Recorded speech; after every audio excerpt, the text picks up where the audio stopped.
Hey guys, thanks for joining me again today. The topic of discussion is how to build your own light box, or softbox, or mini studio, whatever you want to call it. You know, we as gamers spend a ton of time painting, sanding our figures, washing them, highlighting them, going back, converting them. We do a ton of things. We put a whole lot of work and love into our projects.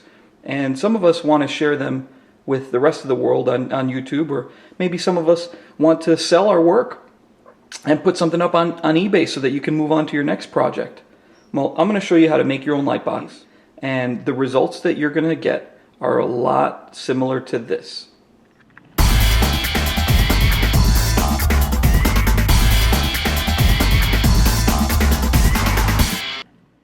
Whoa, that was the coolest thing I've ever seen.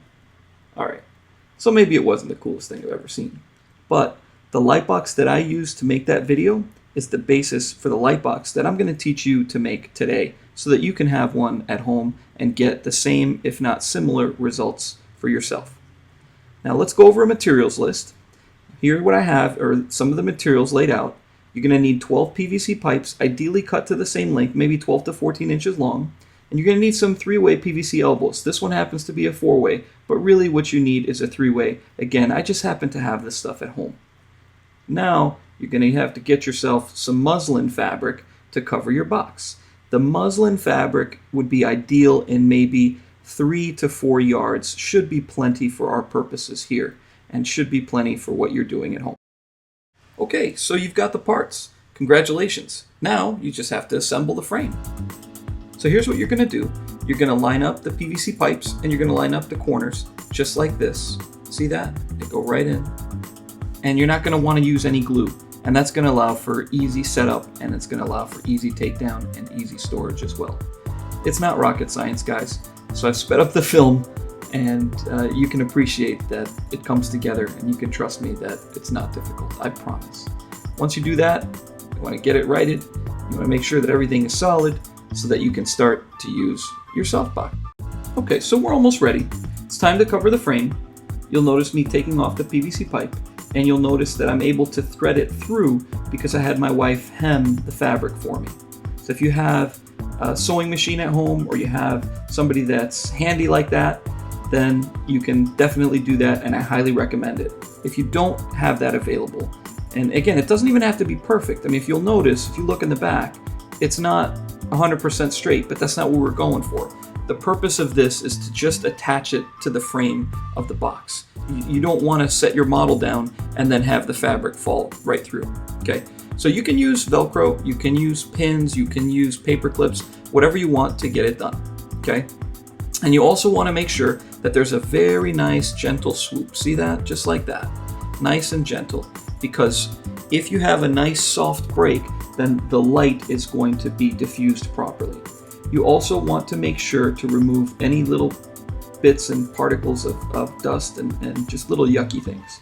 So once you have that done, then you're going to want to do the same thing to the sides. So you're going to want to have it threaded on the other side as well. And here I am draping the second piece of fabric over. Okay, you see how it's right there. And it's also looped on the other side.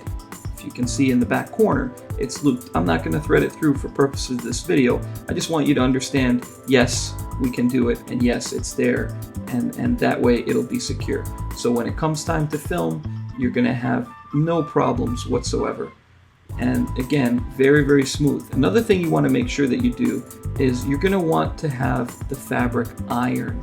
Make sure you iron your muslin. It's similar almost to like almost like a fine linen type of material. So it wrinkles easily if you're not careful. Again, for purposes of the video, it doesn't make too much of a difference for me. But when you go to do it, that high-def camera that you're using, or your high-def camcorder, is going to pick that up every time. And that's going to take away from the quality of your videos. So just make sure that you have that done. Make sure it's ironed, and make sure it's wrinkle-free, and make sure it's free of yucks. And then you're going to have a great little box to work with. Okay, so the last step is going over your light source. Here is an example of a light source that I use. I use floodlights. So if you look in the top right of the screen, you'll see me taking the bulb off. This is a light that was already on, and I've gone ahead and removed it. But you'll notice that it's very, very cool to the touch, and that's kind of important because you don't want these things to get hot. You want to be able to touch them. See, just like that, not burn yourself. So these don't get hot. It's also known as true light bulbs. So it's important to have true light because you're going to have a more natural kind of light coming out of there. Okay? So you're going to also have the floodlight as close to the fabric as you possibly can. And for this, I use some clips that I have attached on the back of the floodlight. So I'm going to set the floodlight down. I'm going to put it into position, and I'm going to put it right above where my subject should be. So I'm going to set that down. And you're also going to want to get a light source from the left as well as the right and also the top, because the more light you have, the better the light will be diffused and the less shadows you're going to have. So you want to make sure you have even lighting from all sides. If you notice, when you look inside the box, already it's much brighter and it's much nicer. Now, another thing you're going to want to do is once you have all of your light sources in position and all of them on, before putting your minis in and before filming, you're going to want to find the white balance setting on your camcorder or your digital SLR camera. The reason for that is because you're telling your camera this is true white, and that way all of your minis and the vivid colors that you've used to paint them are going to come out accurately and better than ever before. One pipe. Two pipes. Three pipes. Four pipes. Five pipes. Six pipes. Seven pipes. Today's show was sponsored by the letters W and E, as well as the number 4.